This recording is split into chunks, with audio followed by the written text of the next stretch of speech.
نحمدہ ونصلی علی رسولہ الکریم۔ دینی امور پر مزید دلائل ہم آپ کے سامنے رکھتے ہیں۔ کل ہم نے آپ کی خدمت میں پہلی ویڈیو کے اندر صحیح البخاری سے دو روایت پیش کی تھی۔ ایک روایت کے راوی حضرت عبداللہ بن عباس رضی اللہ تعالیٰ عنہما تھے۔ یہ روایت صحیح البخاری کتاب الطب کے اندر تھی، رقم الحدیث تھا 5737۔ اسی طرح دوسری روایت حضرت ابو سعید خدری رضی اللہ تعالیٰ عنہ سے تھی۔ یہ روایت بھی صحیح البخاری کتاب الطب کے اندر یہ بھی روایت تھی۔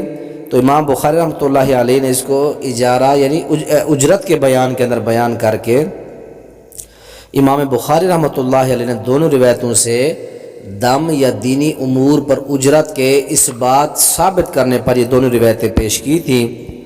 تو اب ہم آپ کے سامنے مزید کچھ ائمہ کرام کے حوالہ جات صحیح بخاری کے ایک شارح ہیں امام ابن بطال رحمۃ اللہ علیہ، وہ فرماتے ہیں کہ ولا فرق بین الاجرت علی الرقاء وعلی تعلیم القرآن لأن ذلك كله منفعۃ۔ وہ فرماتے ہیں کہ دم کے معاوضے اور قرآن کریم کی تعلیم پر اجرت میں کوئی فرق نہیں ہے، تو اس لیے دونوں کے اوپر آپ اجرت لے سکتے ہیں۔ صحیح البخاری کے اندر وہ فرماتے، اسی طرح علامہ عینی حنفی کا میں نے کل بھی حوالہ پیش کیا تھا، عمدۃ القاری شرح صحیح بخاری کی 12ویں جلد کے اندر وہ بھی فرماتے ہیں کہ ان فیہ جواز اخذ الاجرت لقراءۃ القرآن وللتعلیم وللرقیہ۔ امام نووی امام علامہ جو ہے حنفی عالم ابو محمد محمود بن احمد عینی رحمۃ اللہ علیہ وہ بھی فرماتے ہیں کہ اس حدیث سے قرآن کریم پڑھ کر اور اس کی تعلیم دے کر یا اسی طرح دم کر کے اجرت لینے کا جواز ثابت ہوتا ہے۔ اور اسی طرح مزید آپ جو ہے توجہ فرمائیں، امام شافعی رحمۃ اللہ علیہ بھی وہ بھی رخص الشافعی للمعلم ان یاخذ علی تعلیم القرآن اجرا۔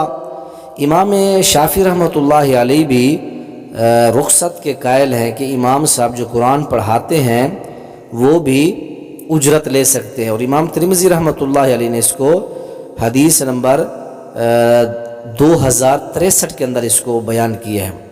اس طرح امام خطابی رحمۃ اللہ علیہ وہ بھی فرماتے ہیں کہ اس حدیث کے شرح میں کہ فی ھذا بیان جواز اخذ الاجرت علی تعلیم القرآن، وہ بھی فرماتے ہیں کہ تعلیم قرآن پر اجرت لینے کا جواز ثابت ہوتا ہے ان دونوں حدیثوں سے جو ہم نے پیش کی ہیں، حضرت عبداللہ بن عباس اور حضرت ابو سعید خدری دم اور وہ بکریوں والی جو روایت ہے اسی کے اوپر یہ سارے ائمہ کومنٹس دے رہے ہیں اپنا۔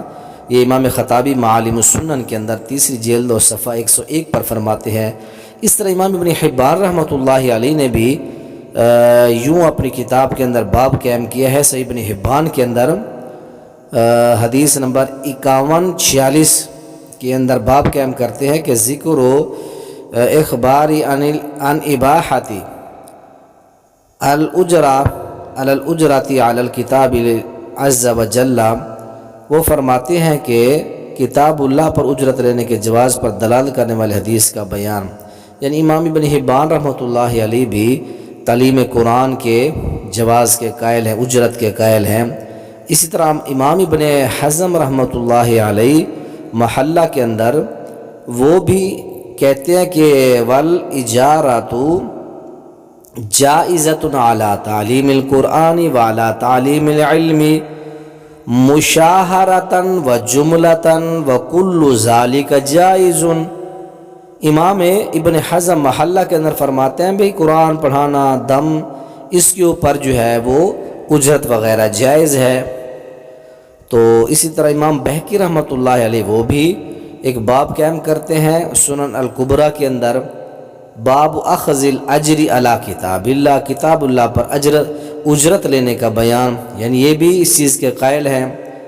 اور اسی طرح امام بغوی رحمۃ اللہ علیہ شرح سنہ کے اندر وہ بھی اپنا کومنٹس کرتے اس حدیث کے اندر کہ فی الحدیث دلیل علی جواز اخذ الاجرت علی تعلیم القرآن، وہ بھی اس چیز کے قائل ہیں اگر تعلیم قرآن پر کوئی اجرت لیتا ہے تو جائز ہے۔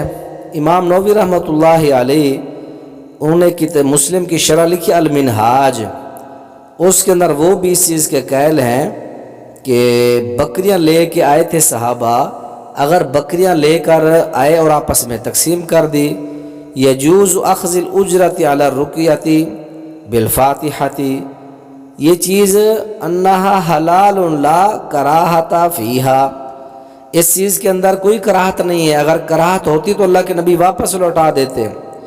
امام نووی بھی اس چیز کے قائل ہیں، امام قرطبی فرماتے ہیں کہ اجاز اخذ الاجرت علی تعلیم القرآن، کہتے ہیں کہ ائمہ جو ہے مالک، شافعی، احمد، ابو ثور و اکثر العلماء، یہ سارے علماء، امام قرطبی فرماتے ہیں کہ قرآن کی تعلیم کی اجرت کو یہ جائز قرار دیتے ہیں۔ الجامع لاحکام القرآن تفسیر قرطبی کے اندر وہ یہ بات فرماتے ہیں۔ تو معزز ناظرین کرام، یہ جو 8-9 علماء ہیں، یہ سارے کے سارے تعلیم قرآن کی اجرت کے قائل ہیں۔ تو اس لیے جو ایک مخصوص فرقہ ہے جو اس چیز کی جو نفی کر رہا ہے، تو اللہ ان کو ان تمام علماء کے جو آراء کو پڑھنے کی توفیق نصیب فرمائے۔ تو قرآن پڑھانے کے اوپر جو ائمہ کرام مساجد میں 24 گھنٹے پابند ہیں، بیٹھے ہیں، وقت نکال کر کوئی بزنس نہیں کرتے، جو ہے مخصوص جو ہے خاص ہو کے رہ گئے ہیں، تو ان کی اگر انتظامیہ تنخواہ مقرر کرتی ہے تو یہ جائز ہے قرآن حدیث کی روشنی کے اندر۔ اگلی ویڈیو کے اندر بھی ہم مزید اس کے اوپر تبصرہ کریں گے۔ السلام علیکم ورحمۃ اللہ وبرکاتہ۔